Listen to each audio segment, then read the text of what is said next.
Kankakee Marsh, Indiana, September 1884.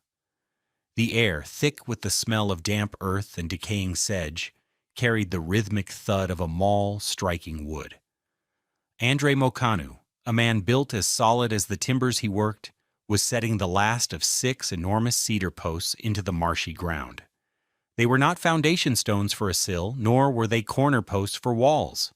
They stood alone, 4 feet proud of the sucking soil, arranged in 2 parallel rows. They looked less like the beginning of a home, and more like a strange, unfinished pier destined for a river that wasn't there. Hollis Vanatter, the county road overseer, pulled his wagon to a halt, the iron-rimmed wheels sinking slightly into the track. He was a man whose profession was a constant war against water and frost, and he knew the behavior of this ground better than he knew the scripture. He watched Andre for a long moment, his face a mask of practical skepticism. "Mokanu," he called out, his voice carrying the easy authority of a man who directs crews. "What in God's name is that?" Andre straightened, wiping sweat from his brow with the back of a calloused hand. He nodded, a polite greeting. "My house," he said, his English still holding the shape of his native Romanian. Vanatter let out a short, incredulous laugh. He gestured with his whip at the posts. "On stilts? Here? You're a carpenter, they say. You should know better." He was joined by Jedediah Crane and Silas Putnam, neighbors who had paused their own work, drawn by the strange construction. "It is a foolishness, Andre," Putnam said, shaking his head. He was a good man, but one who trusted only what he had seen work before. "The ground here moves. It'll heave those posts 6 ways from Sunday come the first big freeze."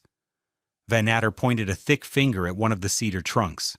"I've seen it 100 times. The frost will get a grip on that post 4 feet down. It'll lift it, sure as sunrise. Then comes the spring thaw, and it won't settle back level. By July, your cabin will be racked so bad you won't be able to shut the door. Your sills will split right down the middle." He spoke with the absolute certainty of experience. This wasn't malice. It was a professional warning, a statement of physical law, as he understood it. "He's right," Crane added, spitting a stream of tobacco juice. "You're building your family a trap. That thing will be kindling by next summer." The word on the marsh was that the Romanian was mad, building a house in the air, a house with no proper foundation, a house that invited the winter wind to steal the heat right out from under the floor. Andre Mokanu looked at the 6 cedar posts, standing straight and true. He looked at the worried, mocking faces of his neighbors. He had heard their whispers, felt their stares. He simply picked up his adze and turned back to his work. "The ground will not touch the house," he said, more to the wood than to them. The mockery would last through the autumn. The validation would have to wait for the cold. What did this Romanian duller, this carpenter from the wet valleys of Maramuresh, understand about the physics of conductive isolation that the most experienced men on the Kankakee had missed?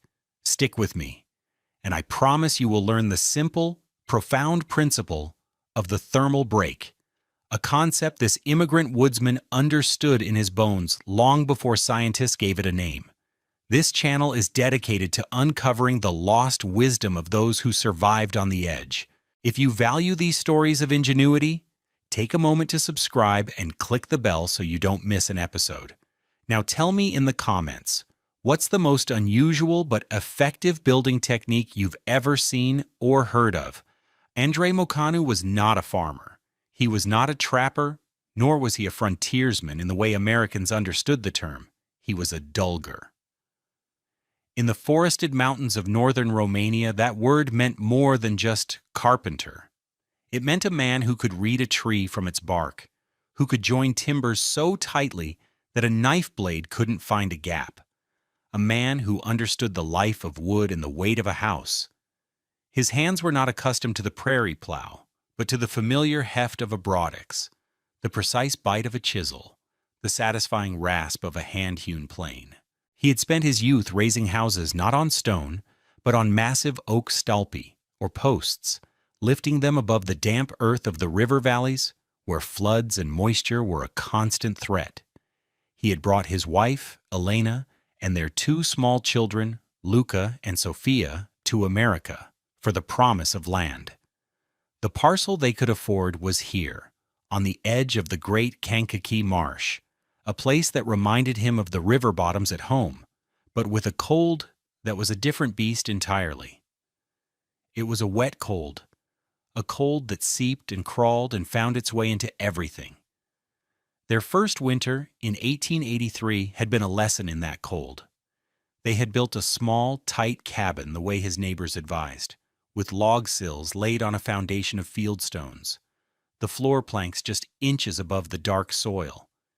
It was a catastrophic failure. That winter was a siege. The floor planks, in direct thermal contact with the frozen, saturated earth, were never warm. No matter how much wood Andre fed into the stove, the floor bit at their feet with a vicious, relentless chill. Elena said it was like standing on stove iron left out in the snow. They wore their boots from the moment they rose from bed until they returned to it. The cold was an invading force. In the small root cellar beneath the floorboards, their store of potatoes turned black and soft with frost. The water in the bucket beside the stove, a mere 6 feet from the fire, would be skimmed with ice by morning. One particularly brutal dawn, Elena went to sweep the floor, and the straws of her broom, made brittle by the penetrating cold, snapped with a sound like cracking ice. That was the moment Andre knew that the American way of building on this land was wrong. The problem wasn't the walls. The problem wasn't the roof. The problem was the floor. The problem was the ground itself. He had spent a lifetime learning how to keep a house dry from the ground up. Now he realized he had to learn how to keep it warm. The conventional failure of the cabins across the Kankakee Marsh wasn't a matter of poor craftsmanship. Men like Hollis Vanatter and Silas Putnam were competent builders. They hewed straight timbers, chinked their logs tight with mud and moss, and built roaring fires in their hearths. But they were all fighting the same losing battle, because they misunderstood the nature of their enemy. They thought the enemy was the cold air. The true enemy was the cold earth. The physics was simple and brutal. The problem was conduction. Heat, like water, always seeks the easiest path to a lower state. For the cabins sitting on or near the ground, the frozen, waterlogged soil of the marsh was a heat sink of near infinite capacity. It was a thermal vampire, constantly and silently draining warmth from anything it touched. A log sill placed on a stone pier, which in turn sat on the frozen ground, created a direct highway for heat to escape. The BTUs generated by a cord of precious firewood didn't just radiate into the room. They flowed down through the floorboards, into the joists, through the sills, and were wicked away into the vast, unyielding cold of the Indiana soil. Trying to heat a cabin built this way was like trying to fill a bucket with a massive hole in the bottom. The families on the marsh were pouring their energy, their laboriously chopped wood, into a system designed to fail. At the Putnam cabin, Martha Putnam spent her days stuffing rags and corn husks into the gaps between the floorboards, a futile gesture against an enemy that wasn't moving through the cracks, but through the solid wood itself.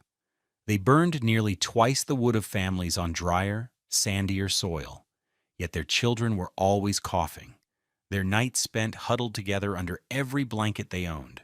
The cold didn't just make them uncomfortable, it made them poor, burning through the fuel that was their primary store of wealth and winter energy. Andre saw this and understood it was a war that could not be won with a bigger fire. It had to be won with a smarter design. He would not try to fight the ground. He would simply refuse to touch it. The construction of Andre's new cabin became a piece of local theater through that autumn. The 6 cedar posts, chosen for their natural resistance to rot, were sunk deep below the expected 4-foot frost line. Their bases widened and set on a bed of gravel for drainage, a detail no one saw. Upon these posts, Andre and Elena, using a system of levers and sheer will, hoisted the massive hand-hewn sill beams. Then came the floor, the part that baffled everyone. Instead of laying planks directly on the joists, he first created a lattice of thin, pliable willow saplings across the bottom of the joists. This created a shallow basket between each timber. All through September, Luca and Sophia were put to work on a task that seemed bizarre to onlookers. They mixed clay, dug from a pit near the river, with water to create a thick, gluey slip.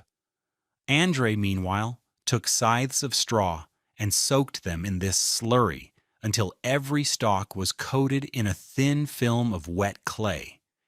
He then packed this mixture, straw clay, or chirpichi, as it was called in his homeland, into the baskets formed by the willow lattice, pressing it up from below until it was 5 inches thick, flush with the top of the joists. It was heavy, messy work. Hollis Van Adder rode by one afternoon and saw Elena, her arms covered in mud to the elbows, passing clumps of the stuff up to Andre. "You're packing your floor with mud, Mokanu?" Van Adder called out, unable to hide his astonishment. "That'll be a frozen block by Christmas. It'll draw the damp right into your timbers." "It will be dry," Andre replied calmly, tamping the mixture into place. The straw gives it air. The clay gives it body. He left it to cure for 3 weeks in the dry autumn air. The clay hardened, shrinking slightly and binding the straw into a lightweight, surprisingly rigid slab that was more air than earth. It was an insulating quilt woven from dirt and grass. Only after this underfloor was bone dry did he finally lay his floorboards. Tongue and groove planks he had milled himself, tight and smooth. The final and strangest piece was the skirt.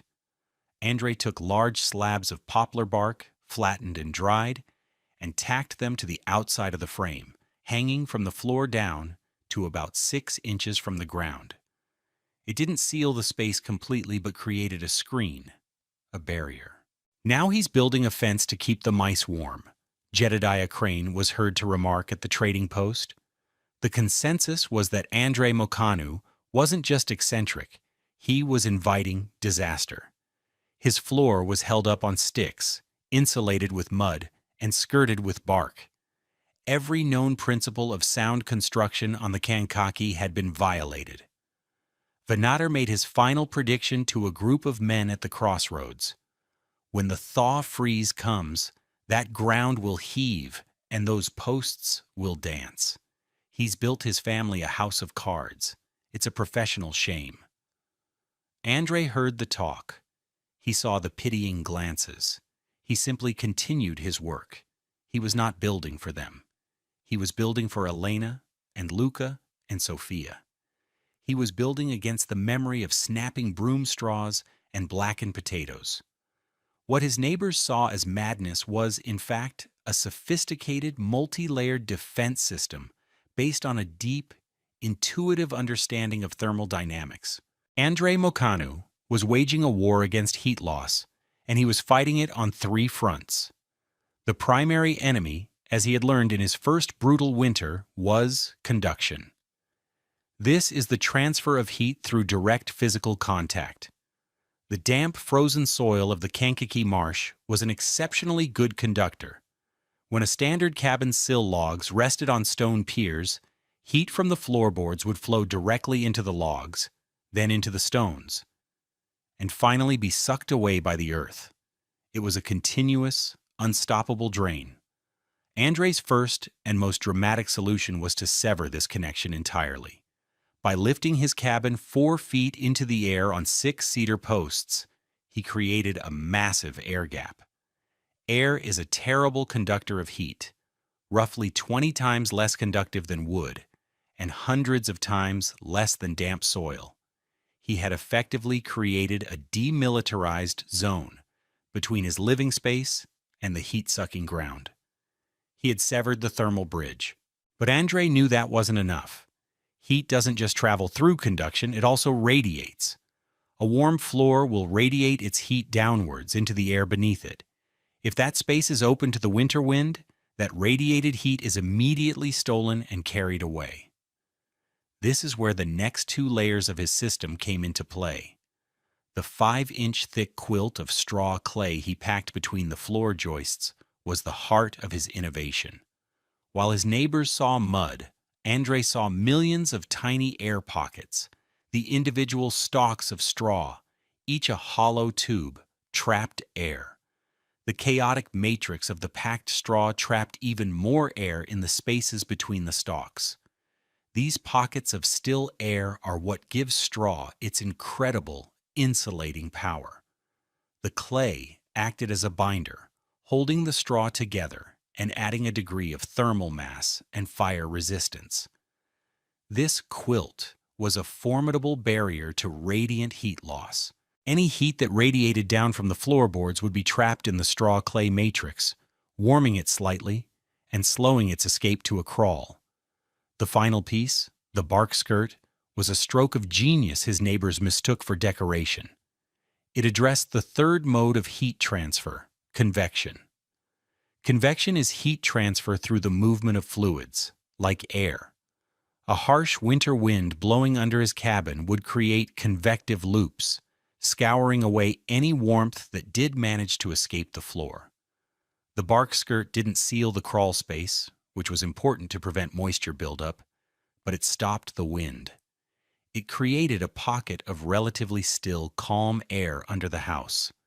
This trapped air, warmed slightly by the minimal heat radiating from the insulated floor above, became its own insulating layer. Andrei hadn't just built a cabin on stilts. He had engineered a complete passively insulated foundation system.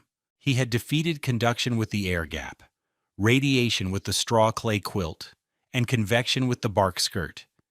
He had built not a house of cards, but a thermal fortress. That winter announced its arrival with a deceptive mildness. The first week of January brought a strange, unseasonable thaw, accompanied by 6 straight days of rain. The marsh, already saturated, became a world of standing water and liquid mud. The ground drank until it could hold no more. Then the hammer fell. A front swept down from Canada, a wall of Arctic air that dropped the temperature 40 degrees in 12 hours. By the second night, it was minus 24 degrees Fahrenheit, and the wind was a physical force, driving the cold into every living thing. The effect on the waterlogged ground was cataclysmic. The moisture in the soil, expanding as it turned to ice, began to move the earth itself. It was the exact thaw-freeze cycle Hollis Vanatter had predicted, the ultimate test of any foundation. All across the marsh, the sound of splitting wood cracked through the frozen nights. At Silas Putnam's place, a massive sill log, heaved up by a frost-gripped cornerstone, gave way with a report like a gunshot. A 6-inch gap opened in his floor. At the Crane Homestead, their front porch tilted upwards at a drunken angle, ripping away from the main cabin. It was a time of misery, of families huddled around fires that seemed to give no heat, of listening to their homes groan and break around them. Inside the Mokanu cabin, a different reality prevailed. The fierce wind howled around the corners of the house, but it could not get underneath. The bark skirt deflected its force, leaving the air in the 4-foot crawl space relatively still.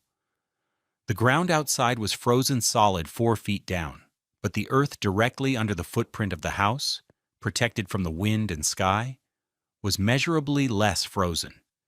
Inside there was a profound and shocking normalcy. There was no battle being fought. Andrei sat at the small table, carving a wooden spoon for Sophia. The air was cool, but not cold. The stove glowed with a small, steady fire. consuming wood at less than half the rate of his neighbors. The true miracle was the floor. It wasn't warm to the touch, but it was neutral. It didn't steal heat.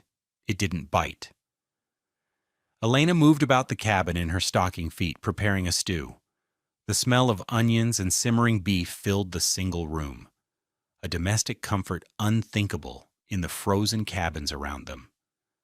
Luca and Sophia played a game with dried beans on the floorboards, their hands ungloved, their breath not misting in the air. The definitive proof, the experiment Andre had set up, sat on the floor in the far corner of the room. It was a shallow pan of milk Elena had set out for the next day's cheese. In any other cabin on the Kankakee that morning, it would have been a solid, tin-cracking block of ice. In Andre's house, when Elena checked it at dawn, a thin, delicate skin of cream had formed on the surface. The milk underneath was still liquid. The cold had been held at bay. It could not climb up through the floor. 2 days after the temperature bottomed out, Hollis Venator saddled his horse. His work as road overseer in these conditions was a grim accounting of damage. He rode a circuit, noting split bridges, heaved culverts, and impassable roads. He also made it a point to check on the homesteads. He wasn't riding to gloat. He was a responsible man, and he was genuinely concerned that the Romanian's folly might have collapsed, injuring the family. He fully expected to find a catastrophe. His ride was a tour of destruction. He saw the damage at the Crane place, the shattered sill at Putnam's. He saw cabins where the doors were jammed shut, the frames twisted out of plumb. The evidence was everywhere. The ground had moved, and it had taken the houses with it. He steeled himself as he approached Mokanu's property. From a distance, the cabin stood, which was a small surprise. But the real damage, he knew, would be in the details. The racked frame, the posts tilted from the heave. He dismounted, his boots crunching on the frozen ground. The air was so cold it burned his lungs. Andre's cabin looked preternaturally calm in the frozen landscape. Venator walked around it, his expert eye searching for the telltale signs of strain. He saw none. The walls were straight. The roofline was level. Baffled, he decided to inspect the foundation, the point of failure he had so confidently predicted. He ducked under the bark skirt, stepping into the space beneath the house. He entered expecting a scene of chaos. He braced himself to see cedar posts angled in their holes. The ground around them buckled and swollen with frost, ice clinging to the underside of the floor joists. The reality beneath the cabin was so profoundly different from his expectation that it stopped him cold. The 6 posts stood perfectly, mathematically plumb. The ground around their bases was frozen, yes, but it was level. There was no sign of heave. And the air was still. It was cold, but it was a dead, motionless cold, utterly different from the biting, wind-driven air outside. Frost fog from his own breath rimed the brim of his hat, but the space around him was clear. He took off his thick leather glove and reached up, his movements slow and deliberate. His mind was struggling to process what his eyes were seeing. He pressed his bare palm against the underside of the straw clay floor. He expected a cold that would sting, a dampness from condensation. Instead, his hand registered a surface that was dry and, impossibly, not cold. It held no warmth, but it also stole none from his skin. It felt neutral, inert. It felt like a barrier. Andre must have heard him, because the cabin door opened. He came around the side of the house and saw Venator standing there, staring at the underside of the floor, his bare hand pressed against it. Venator slowly pulled his hand away and stood up, emerging from under the house into the biting wind. He looked at the perfectly level sills.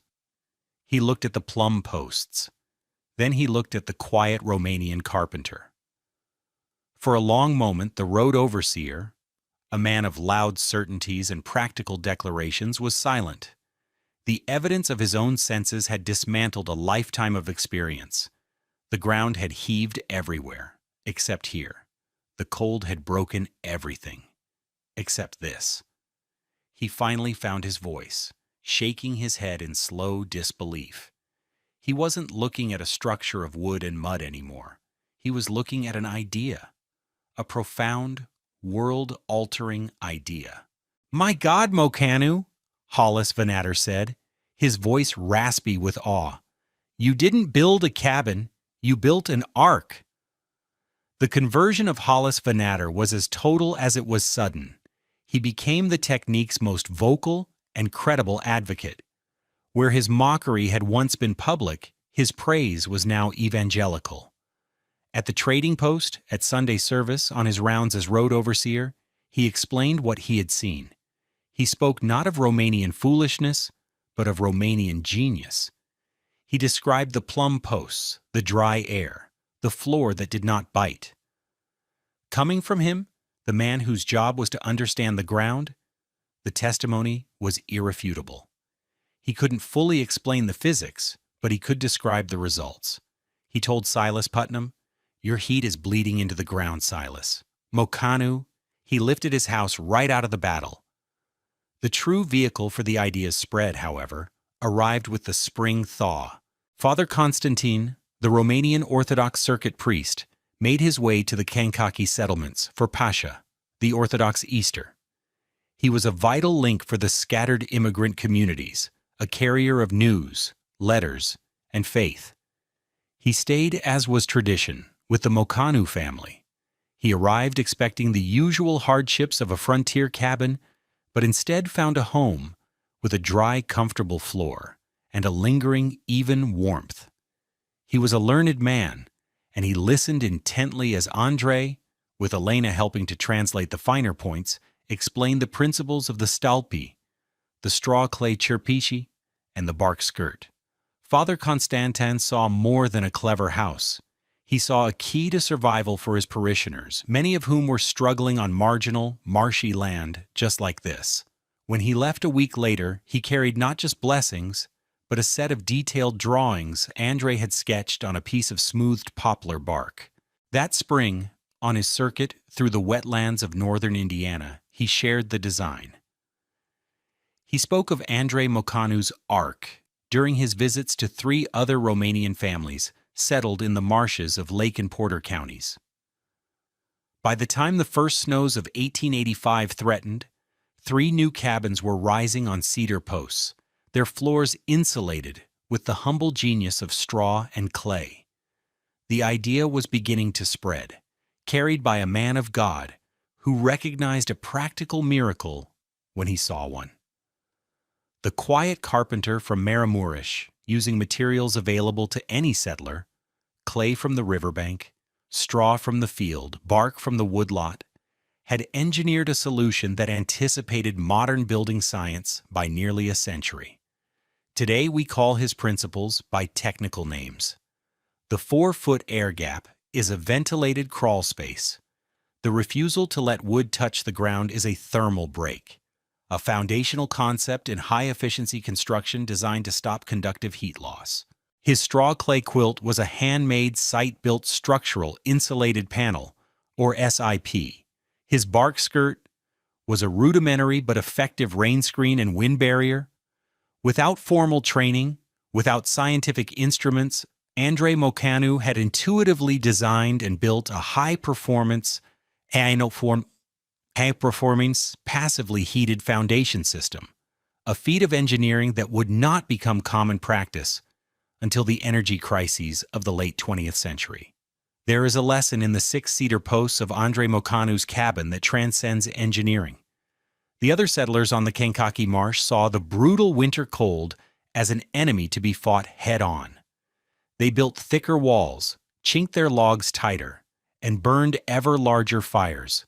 Theirs was a strategy of fortification, of direct confrontation.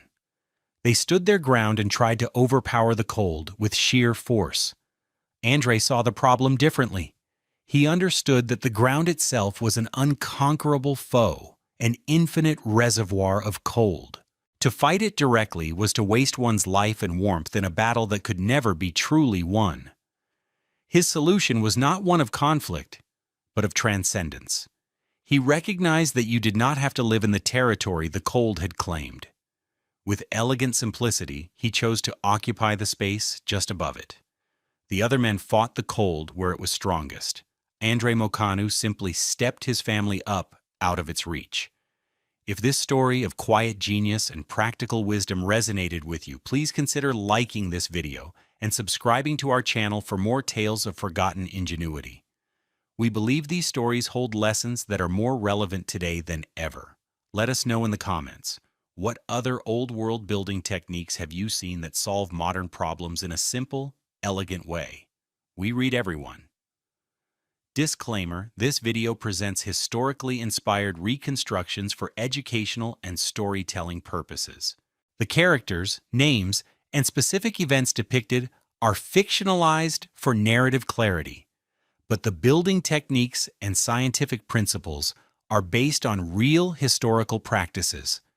The application of any building technique today should be done in accordance with modern building codes, safety guidelines, and professional consultation. This content does not constitute professional, technical, or legal advice.